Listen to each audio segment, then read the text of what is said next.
So this is the image I'm working on. This image was generated with ChatGPT.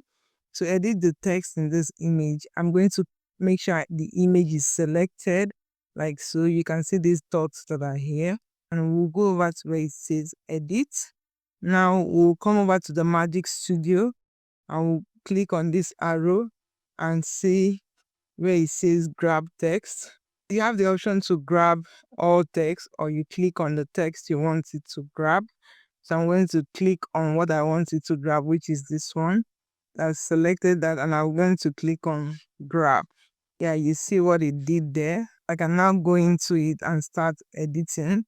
I want to say digital skill and AI coach. So I'm going to take out this X in the text and I'm going to resize the text box by pulling these edges like so.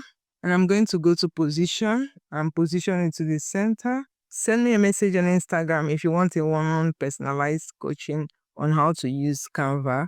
Like this video if you got value from it and subscribe to the channel for more videos like this. Do have a good one.